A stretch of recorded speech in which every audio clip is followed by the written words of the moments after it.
Everyone, welcome back to my channel mister Mrs Barman. তোমাদের জন্য আবারও একটি নতুন ভিডিও নিয়ে এসেছি। অনেকদিন পর আবার ভিডিও আপলোড করছি, কারণ এখন একদমই সময় করতে পারি না ভিডিও এডিট করার। তো অনেকদিন পর আবার সবাই মিলে দেওঘর যাচ্ছি। তো এবার নিজস্ব গাড়ি নিয়ে যাচ্ছি, একটা নতুন এক্সপিরিয়েন্স। তো সবাই মিলে দুটো গাড়ি নিয়ে আমরা একসঙ্গে যাচ্ছি। তো রাস্তায় এখানে একটু টিফিন করার জন্য দাঁড়িয়েছি।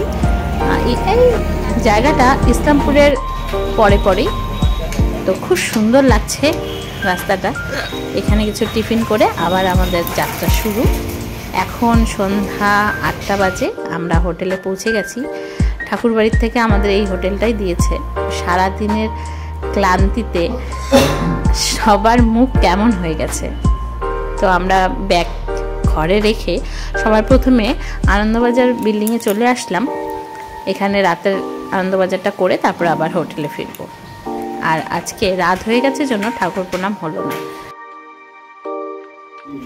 আজকে সংক্রান্তি, যে সকাল সকাল আমরা রেডি হয়ে এখন ঠাকুরবাড়ি যাচ্ছি।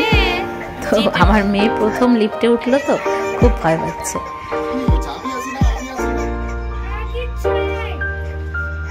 তো ঠাকুরবাড়িতে চলে এসেছি। তো এখানে এসে দেখছি প্রচুর মানুষ হয়েছে, এবং 1 বছর পরে এলাম ঠাকুরবাড়িতে। এখানে ঠাকুরবাড়ি অনেক কিছু নতুন করেছে।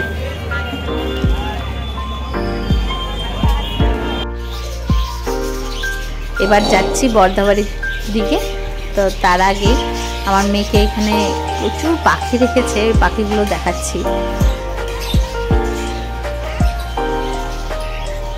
সবাই মিলে হেঁটে হেঁটে যাচ্ছি। আর সবাই তো জানেনই এই রাস্তাটা, আমার ভিডিওতে অনেকবারই দেখেছেন, এবং যারা সৎসঙ্গী তারা তো খুব ভালো করেই চেনে এই রাস্তাটা। তো আমরা এখন বর্দাবাড়ির দিকে যাচ্ছি।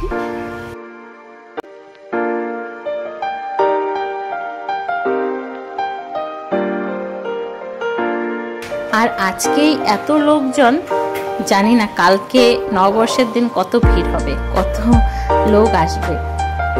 তো আজকেই যা দেখতে পাচ্ছি। তো এখানে ঠাকুর ভোগ নেওয়ার লাইন, তো আমরাও দাঁড়িয়ে গেছি ঠাকুর ভোগ নেওয়ার জন্য।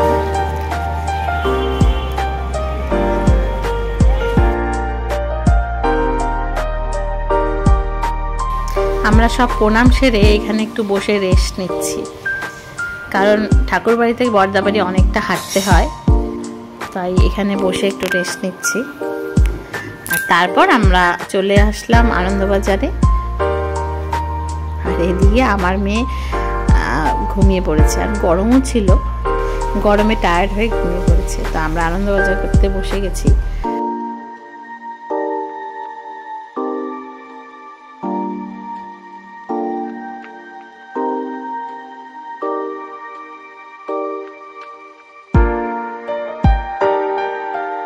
এখানে আমরা সন্ধ্যাবেলা আবার ঠাকুরবাড়িতে এসেছি। তো এখানে হচ্ছে সাধারণ সভা।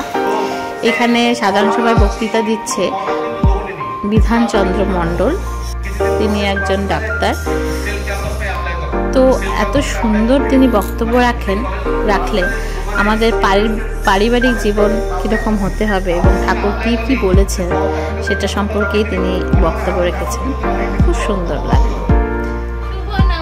একবারে আমরা নববর্ষের দিন সকালবেলা রেডি হয়ে আবার ঠাকুরবাড়ি যাচ্ছি। সত্যি দেখছি আজকে খুব ভিড়।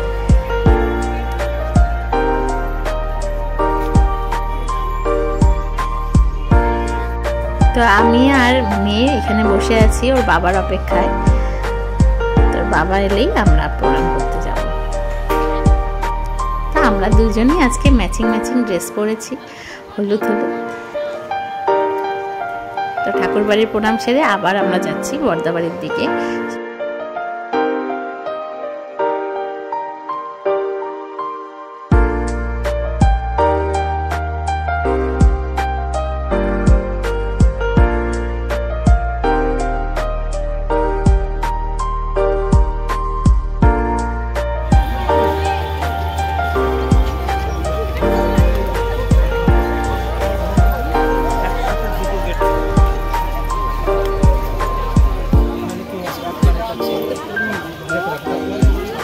এখানে আচার্যদের বসেছেন আর দুটো লাইন করেছে দাদাদের এবং মায়েদের প্রণাম নিবেদন হচ্ছে।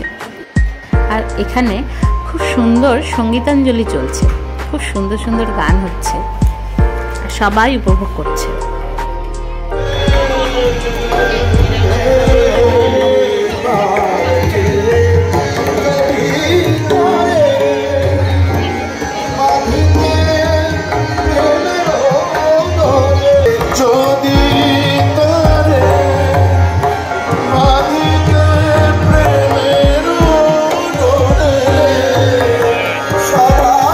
সকালের অনুষ্ঠান হয়ে যাওয়ার পরে আমরা আনন্দবাজার করে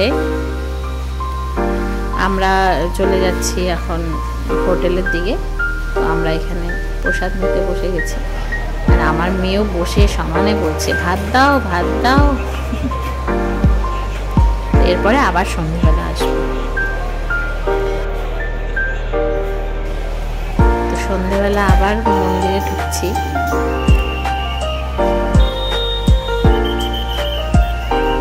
প্রচুর লোকজন আজকে, খুব সুন্দর করে সাজিয়েছে চারিদিকটা, খুব সুন্দর আলোকসজ্জা করেছে, একদম যেন প্রাণ জুড়িয়ে যায়। আমরা প্রত্যেক বছরই একবার নাহলে দুবার তো দেওঘরে আসি, কিন্তু যতবারই আসি মনে হয় নতুন করে দেখছি ঠাকুর বাড়িটা।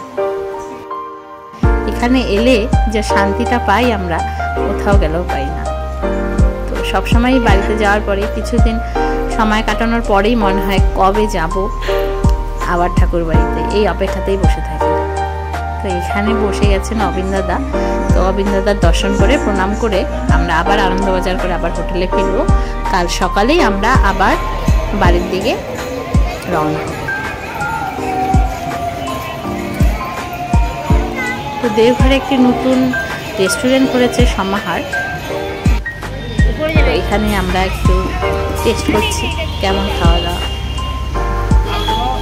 তারপর আমাদের সকাল সকাল আবার যাত্রা শুরু হলো বাড়ির পথে। আবার অপেক্ষায় রইব কবে আসতে পারবো ঠাকুর বাড়ি। ভিডিওটি ভালো লাগলে অবশ্যই একটা লাইক করে দিও, আর চ্যানেলটি সাবস্ক্রাইব করতে একদম ভুলবে না।